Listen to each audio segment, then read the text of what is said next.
Recent గా release అయిన కొన్ని సినిమాల్లో ఒక మంచి మూవీని మీకోసం అయితే ఈ రోజు సజెస్ట్ చేస్తున్నా. శశి అండ్ విజయ్ ఆంటోనీ డైరెక్షన్ లో వచ్చిన 100 దేవుళ్ళు.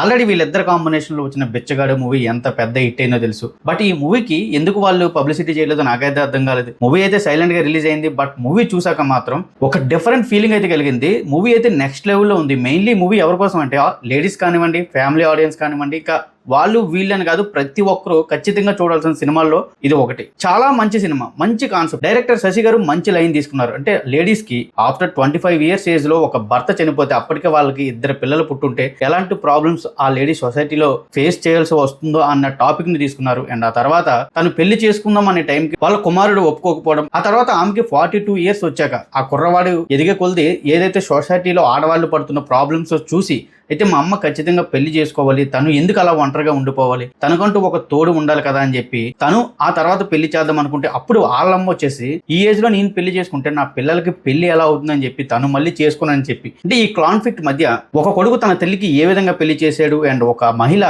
భర్త లేకుండా సొసైటీలో ఎలాంటి ప్రాబ్లమ్స్ ఫేస్ చేస్తుంది అనే లైన్ చుట్టూ సినిమా అంతా తిరుగుతుంది. దట్టు ఈ కథకి అసలు విజయ్ ఆంటోనీ క్యారెక్టర్ ఏ విధంగా ఎంటర్ అయింది, తను వచ్చాక ఎలాంటి పరిణామాలు చోటు చేసుకున్నాయి అనేది కూడా మెయిన్ పాయింట్ అని చెప్పాలి. హానెస్ట్లీ చెప్తున్నా, మూవీ అయితే నెక్స్ట్ లెవెల్లో ఉంది. చూస్తుంటే ఎమోషనల్ గా కనెక్ట్ అవుతుంది. ఇంకా స్వాసిక గారి యాక్టింగ్ కి, అందులో వాసవి అనే క్యారెక్టర్ చేస్తుంది, అద్దరు కొట్టేసిందబ్బా. ఇది కూడా ఒక లేడీ ఓరియంటెడ్ మూవీ అనే చెప్పాలి, సింపుల్ గా చెప్పాలంటే. మీకు గనక రీసెంట్ టైమ్స్ లో ఏదైనా ఒక మంచి సినిమా, ఆనెస్ట్ గా హార్ట్ కి టచ్ అయ్యే సినిమా చూడాలనిపిస్తే ఖచ్చితంగా ఈ 100 దేవుళ్ళు అనే సినిమా చూడండి. మూవీ ఇంకా థియేటర్ లో ఆడుతుంది. ఇలాంటి మూవీ అప్డేట్స్ కోసం మన ఛానల్ సబ్స్క్రైబ్ అయితే చేసేయండి.